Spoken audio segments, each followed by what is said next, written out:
uncomfortable to sit here.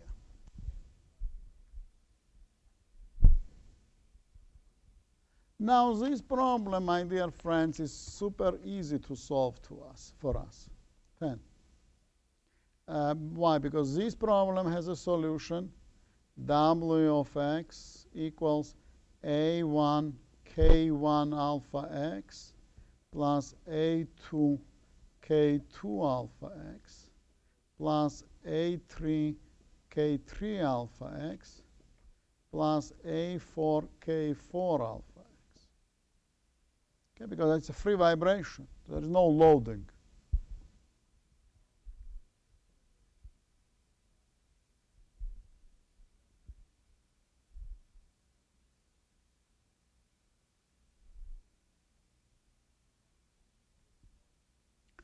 Now, from W of 0 equals 0,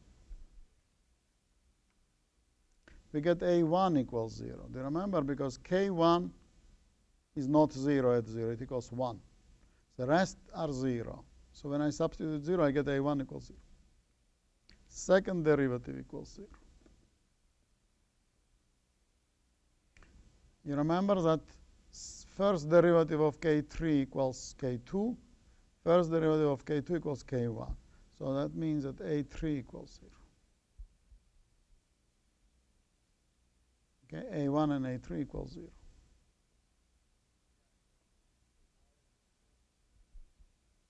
Then we have first derivative at L over 2 equals 0. So what we get is as follows. A1. Derivative gives me alpha. K1's derivative is K0 or K4, alpha L over 2. But A1 equals 0, sorry. So I don't have to write this. A1 equals 0. So we have A2. Alpha. K2's first derivative is K1.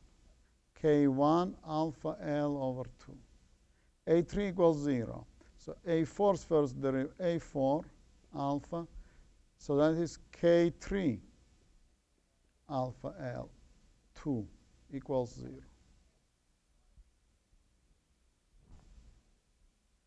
Okay? Then we have the other rest EI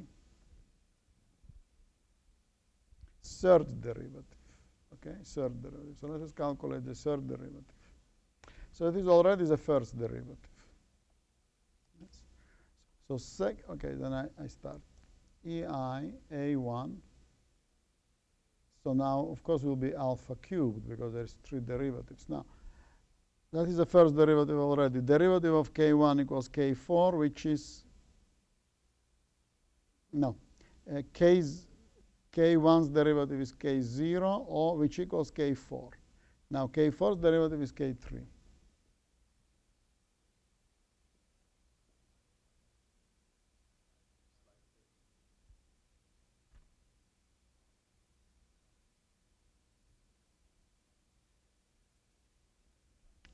Then we have EI, A4, alpha cubed. A4, so that is the first derivative. A4's, the first derivative is K3. Second derivative will be K2. Third derivative will be K1.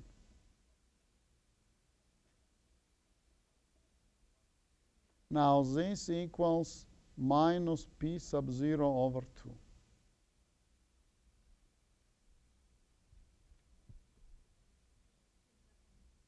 Say it again. Yes, you're right. A2 and A4.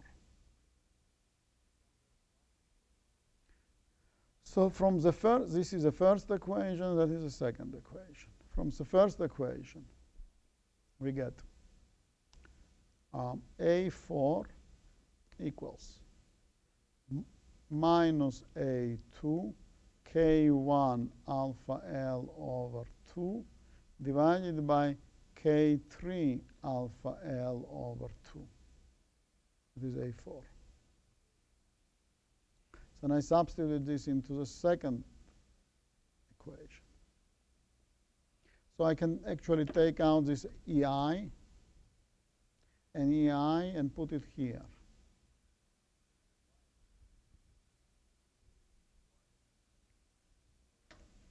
And then I get A2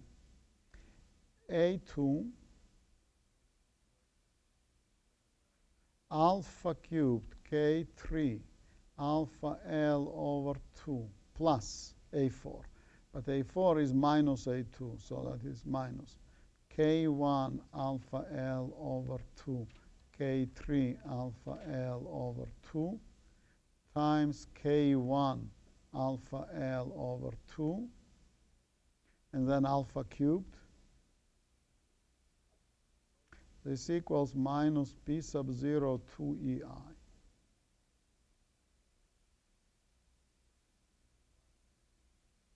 So from here I get A2. A2 equals minus P sub 0 2 EI, then alpha cubed, and I can multiply everything by K3 alpha L, so that will be K3 alpha L over 2. So in the denominator I will have a K3 alpha L over 2 squared minus K1 alpha L over 2 squared. This is A2.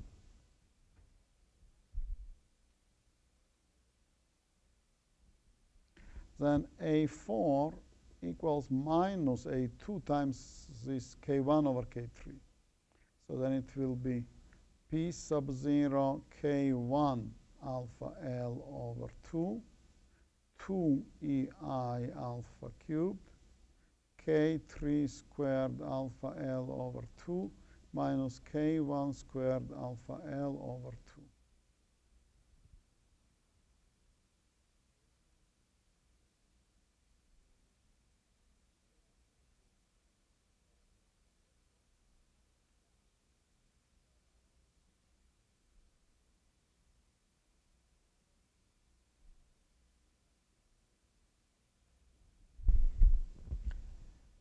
Okay, so it's a very, I think, very beautiful way.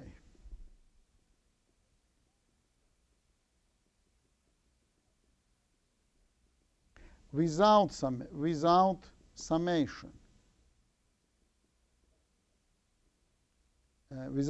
this is not a Fourier series, so to say, or this is not infinite series summation. Before that, we solved nearly the same problem, where we had Fourier series or infinite series solution.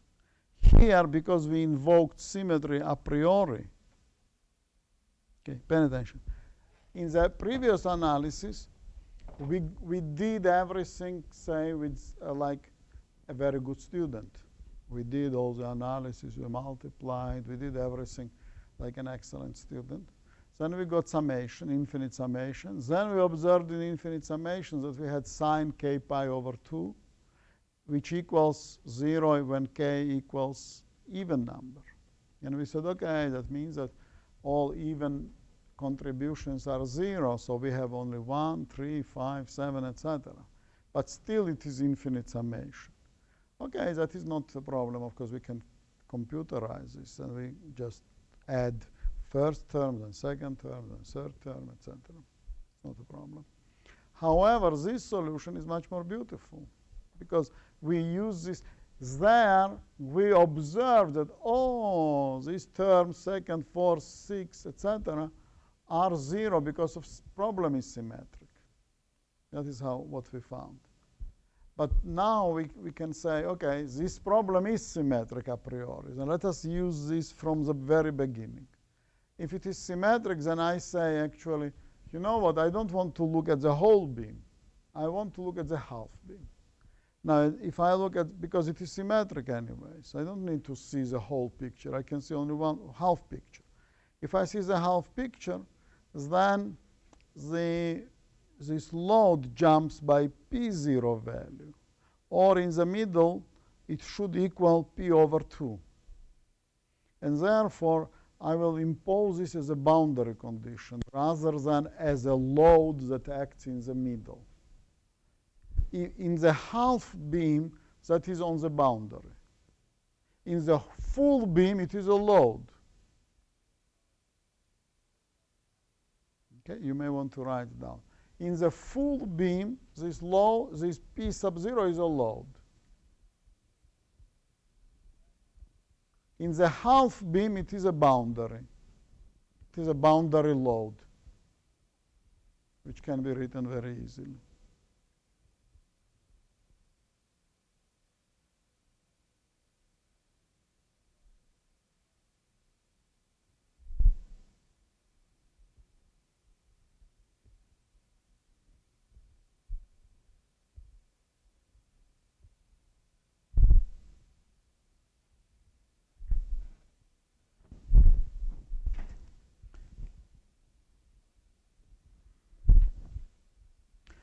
Okay, one can show, I'm not going to do it here,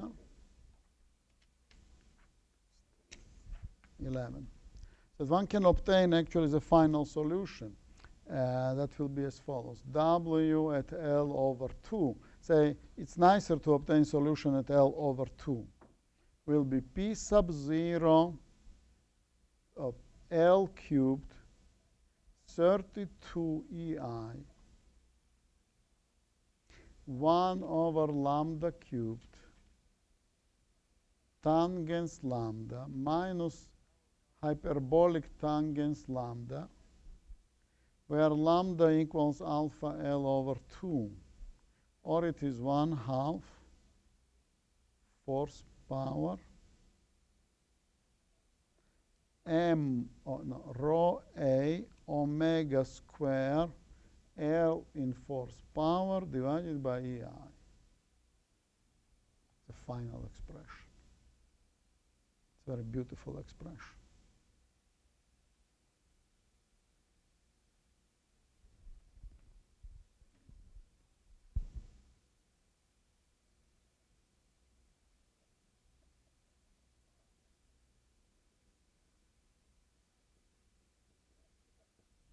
Okay.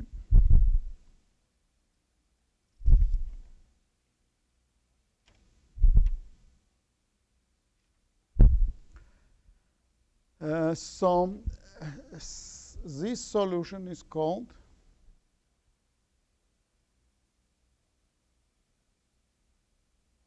a closed form solution.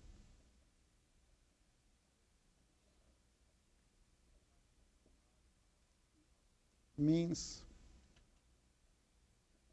no infinite summation.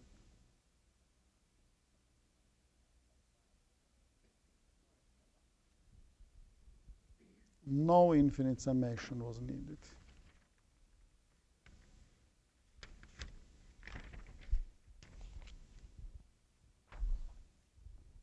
Extremely rare.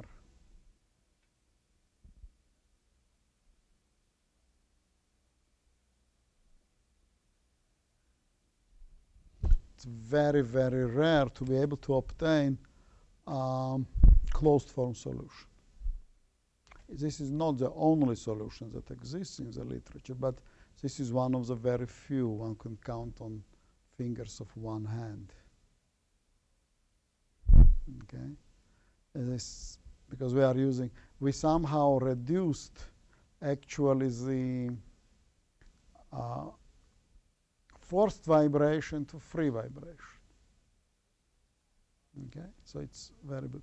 Maybe you can think as a homework number 12. So that is 1, 2, 3. Think of a possible problem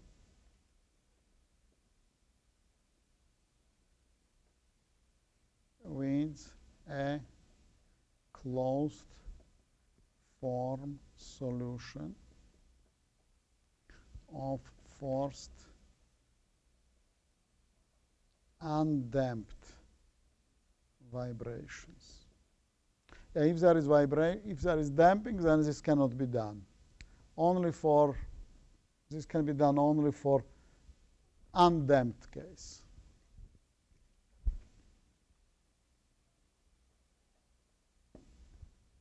And solve it. Okay? Try to think of some problem, create a problem, and solve it by this method.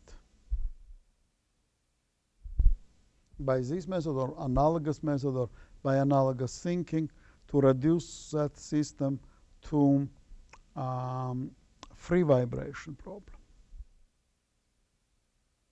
Okay. Now, where this what we solved today can be used? Okay, I'll tell you. For example, this solution can be used for validation of any other technique. You may want to write.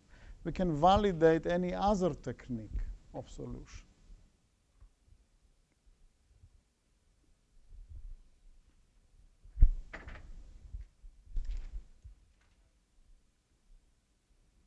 First of all, validation. So this problem then is a benchmark problem.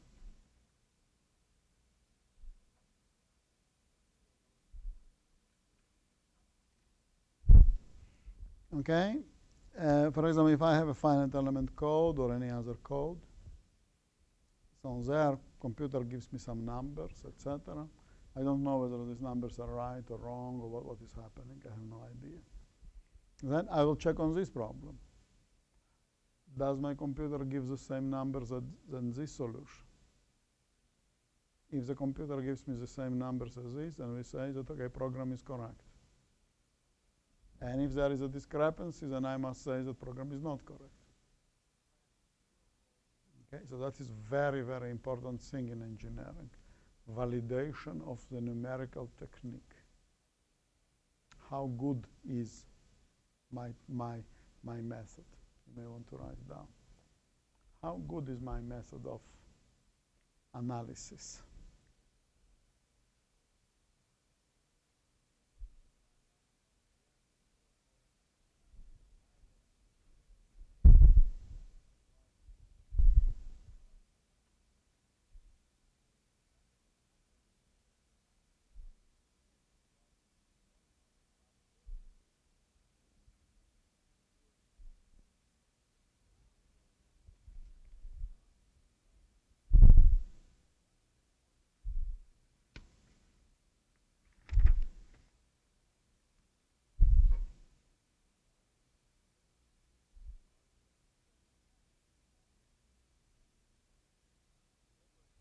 Any questions, any discussions, any comments? Okay, let us start from you, because you are the person who tells me to slow or not. You have a preference.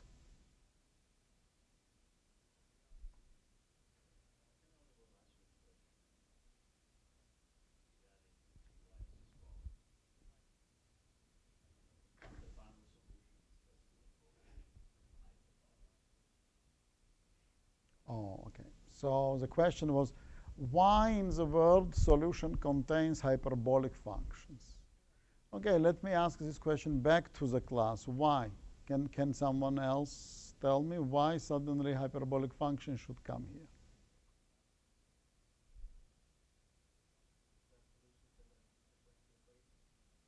Okay, Mr. Peguero said that because that is a solution of the differential equation.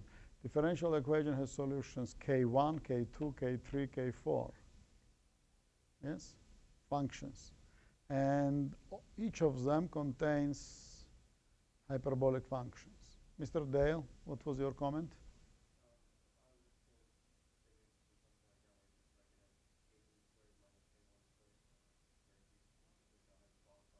Yeah, so because this function, as we had, see, K1, K3 squared minus K1 squared, and here is K1. So K1, if you remember, is hyperbolic cosine plus regular cosine. So actually, if suddenly hyperbolic functions would not show up, we should be worrying, not sleeping. Why suddenly hyperbolic function is not there? But if it is there, we should be okay. That is fine. There is no reason for hyperbolic functions not to be there.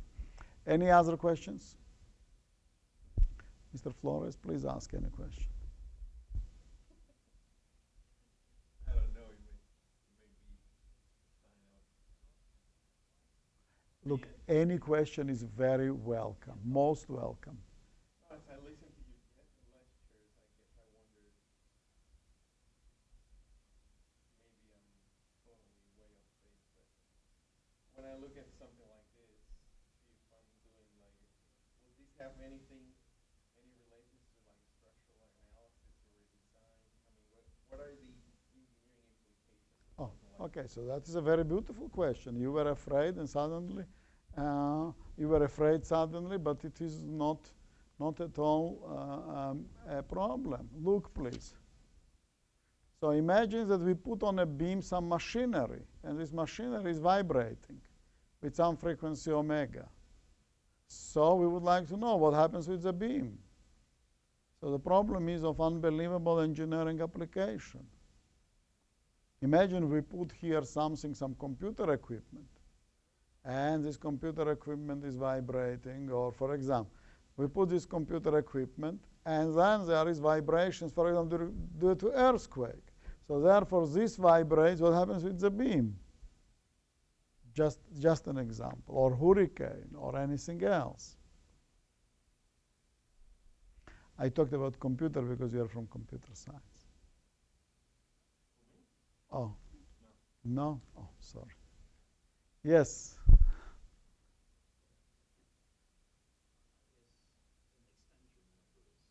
Please.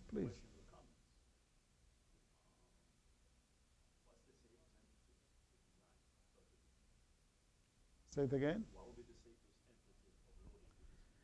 Okay, the question was, what is the safest amplitude of the loading? So what is a value P sub 0 for which system will be safe? So the answer to this question is depends on the problem, depends on the context of the problem. For example, if this beam is placed here and there is no other things around it, then we would like to know whether this load will lead to stresses, to moments and stresses that correspond to yield. So we would like to know whether or not the system will actually yield, and from that point of view, this system will become not safe.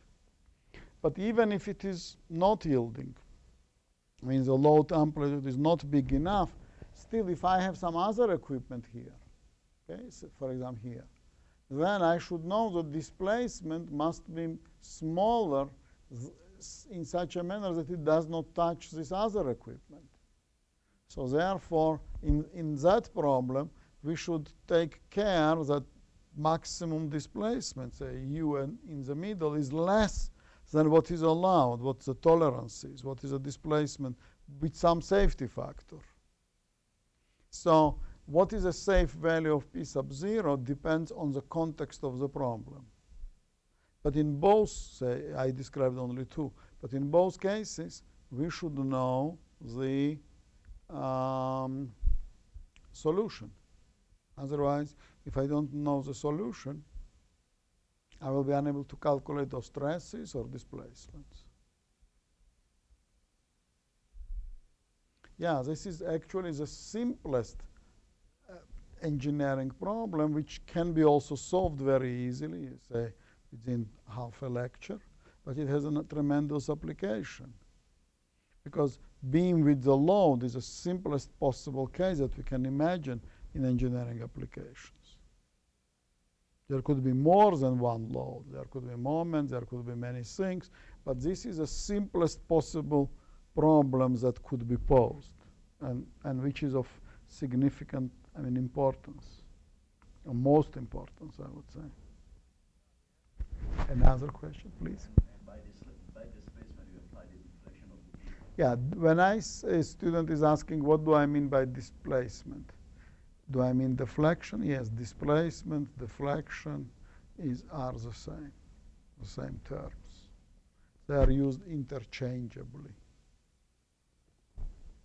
Okay, Mr. Dale.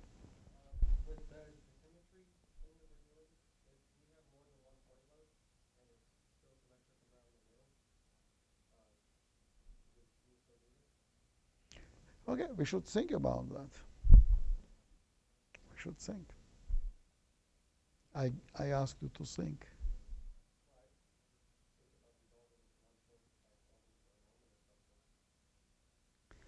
Yeah, I think that one student is asking me if there are more than one force. Yes, symmetry always can be used naturally. I mean, that's no problem. Using symmetry is always good. However, if the problem is symmetric, does it mean that there is also always closed form solution? So that is already a different answer. Maybe yes, maybe no, depends on the problem. Yes, please ask a question.